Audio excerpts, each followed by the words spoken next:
Mr. President, distinguished colleagues, I have the honor to report Senate Bill number 2894, or an act providing for the basic law for the Bangsamoro Autonomous Region, repealing for the purpose Republic Act number 9054, entitled An Act to Strengthen and Expand the Organic Act for the Autonomous Region in Muslim Mindanao, and Republic Act number 6734, entitled An Act Providing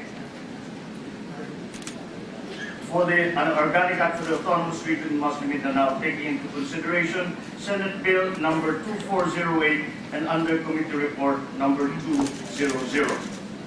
Mr. President, my esteemed colleagues, we stand now at the crossroads of our nation's history, and we are faced with a momentous choice. We can move forward or we can fall back. We can descend into war and death or create peace and prosperous life. I am sure that we all agree that there is only one clear, resounding choice that we can accept: the choice of peace. Peace is the clarion call of our time. Peace is the cry of our people. And so, peace there must be. Peace in Mindanao, peace throughout our land. But peace, Mr. President, cannot be achieved and cannot be sustained if it is not an inclusive, all-embracing peace. Peace cannot only be for the benefit of Muslims or Christians, or only for the MILF, or the MNLF, or the BIFF. Peace cannot distinguish between Filipino and Moro, between Tausug and Maranao, between Lumads and other indigenous peoples. Peace must embrace all faiths and all peoples. Peace must respect and uplift all cultures and beliefs. Peace is not and cannot be exclusive. It is inclusive. War and conflict is not an option. It never was, it never will be, and it never should be. After the tragedy of Mama Sapano, the desire for vengeance could seduce even the most peace-minded. And sadly, in our midst, even today, there are those who insist that total war against the MILF and other rebellious movements is the real solution. That is wrong, but it is understandable. Who could not feel rage and anguish after seeing the courageous South 44 mercilessly slaughtered by elements of the MILF and BIFF, some even after they were wounded, disarmed, and helpless, their equipment and even personal effects stripped from them and passed around as trophies or sold in the black market to be used perhaps later against their own comrades. That we have not responded with violent revenge is a blessing that we owe to the widows and families of our fallen South 44, who have displayed courage and a burning desire for peace every bit the equal of their slain loved ones. In the midst of personal grief and loss, we can scarcely imagine they have shown us the grace of choosing the righteous path. They have only asked that justice be served. They choose this path despite their families having been torn apart. They choose this path despite their brave loved ones having been abandoned by their leaders, first in a hopeless battle in which they were outnumbered and outgunned, and many times after, when their government failed, nay, rejected every opportunity to honor the fallen South 44 with the decency, respect, and honor befitting those who have given their lives for our country. They have chosen the path of peace, so shall we. Our heroes died for peace, and we honor them because a country without heroes is a country without a soul. This is why the basic law of the Bangsamoro Autonomous Region that we have created with great effort and the help of many people is so important.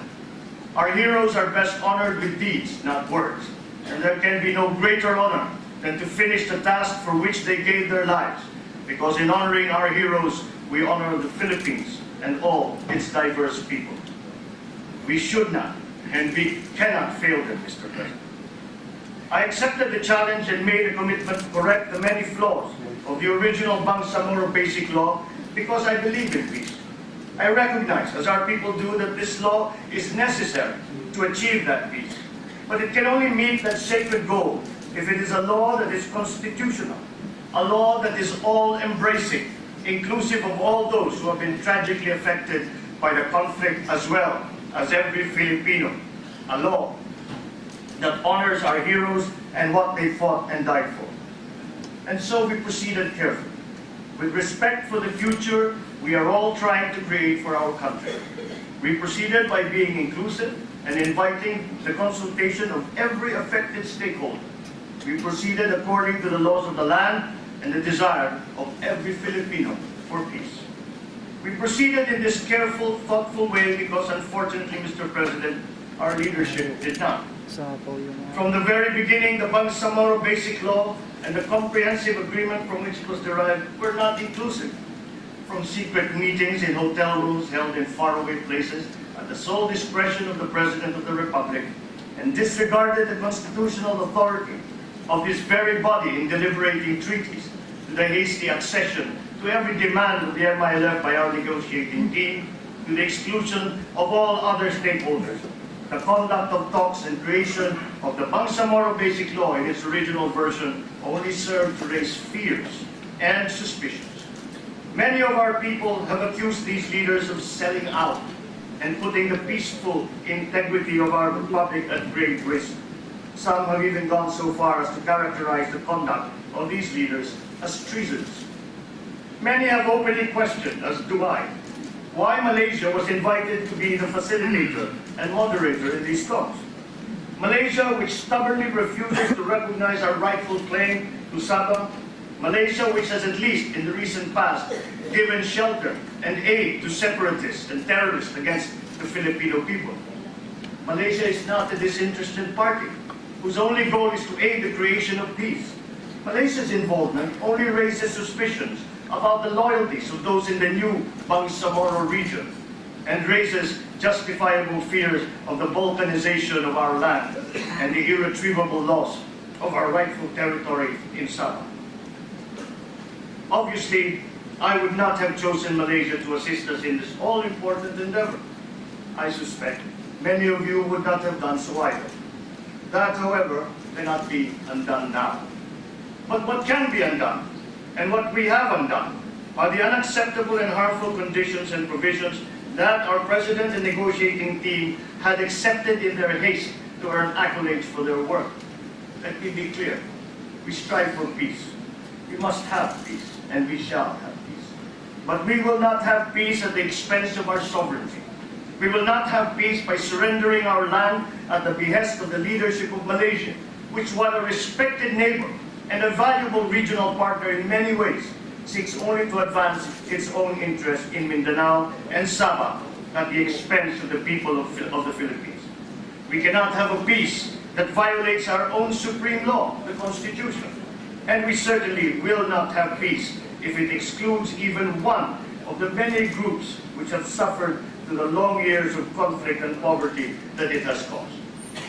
Our version of the basic law for the Bangsamoro Autonomous Region fulfills the duty that we in this august chamber must fulfill, to protect the national interest of the Republic of the Philippines.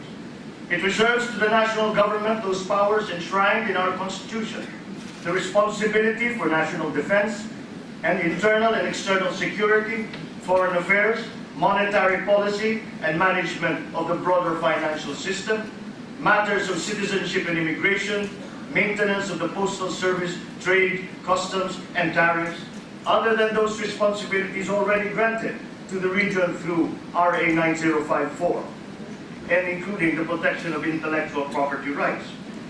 The basic law addresses the first and most important prerequisite to peace, the definitive end to armed conflict, by providing an efficient, verifiable program of disarmament and demobilization, overseen by an independent monitoring body, and providing the needed financial and social assistance to former fighters to become peaceful and productive members of society.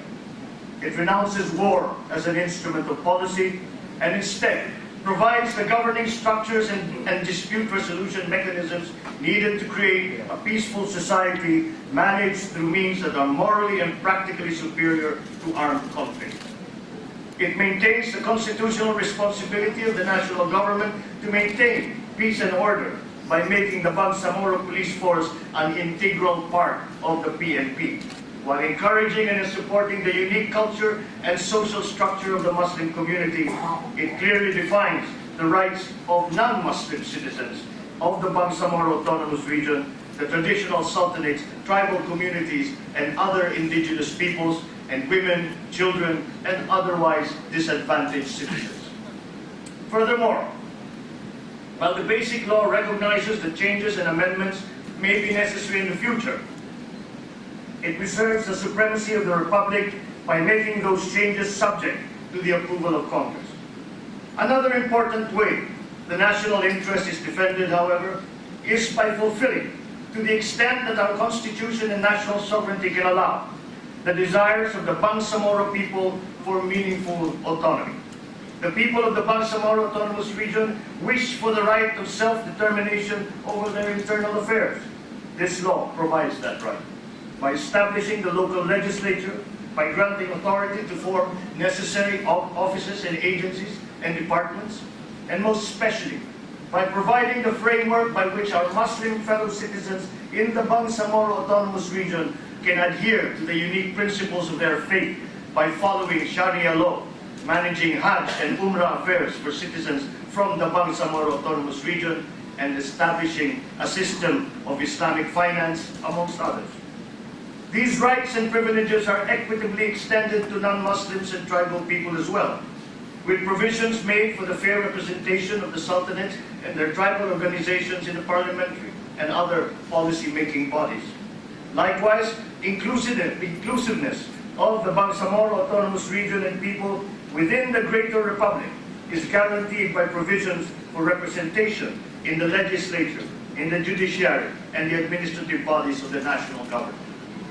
The Basic Law also provides a framework by which the rich natural resources of the region, which should and will primarily benefit its people, but rightly belong to all Filipinos, can be equitably shared. A fair share of national revenues, as the Constitution dictates, must be provided to local governments. It is also provided for to ensure that the Bangsamoro Autonomous Region is financially sound and able to provide adequately for all of its people. Key areas in which the region has chronically suffered from a lack of progress, for example, power generation and distribution, have been given special attention, with more flexibility granted to the local government to develop and regulate the regional infrastructure within the bounds of national laws and complementary local laws regarding environmental management, industrial safety, and standards and investments. These are the basic principles that were the guide to the writing of the substitute bill. Number one, the primacy of our Constitution, which every citizen is mandated to obey and defend, compels us to strike down any provision that is clearly in conflict with its letter and spirit based on our preliminary determination. Two, the autonomy of the constituent local government units of the Bangsamoro Autonomous Region, as defined in the Local Government Code of 1991 as amended, should not be diminished. This is aligned with our national policy of decentralization. Number three, the principle of checks and balances in all aspects of governance should be strengthened, because this is the main reason why the autonomous region in many ways has deemed to be a failure. Number four, while we recognize that substantial funds need to be pumped into the Bangsamoro Autonomous Region for rehabilitation and development purposes, we should not overlook the fact that other regions and LGUs are equally in need of the same funding requirements. Hence, we risk an unequal distribution or allocation which could potentially sow the seed of discontent rather than unity amongst our countrymen. Thus, while we enhance the revenue power of the Bangsamoro Autonomous Region, as well as financial grants from the national government, additional funding for development purposes should be better left with Congress through the yearly budgeting process. Number five, the bravery and heroism of our SAP 44 have taught us many lessons. Among them is that peace and order in the autonomous region should remain to be the primary responsibility of the national government through our structured Philippine National Police. The Bangsamoro Number six, the Bangsamoro Autonomous Region is a multi-ethnic and multicultural region. Thus, the Basic Law must be inclusive by ensuring that all groups are represented in all aspects of governance. Number 7, the history of armed struggle of a number of our Muslim brothers with the latest formation of the Bangsamoro Islamic Freedom Fighters, a breakaway group of the Moro Islamic Liberation Front, reveals that the struggle to establish a separate and independent state in that portion of our country remains a concern. It should therefore be clear that the proposed basic law will never be a vehicle for the establishment of an independent state. And number 8, we go back to the fundamental premise that the organic law is about the continuing quest for the elusive peace in Muslim Mindanao. But peace cannot be achieved without an effective normalization process.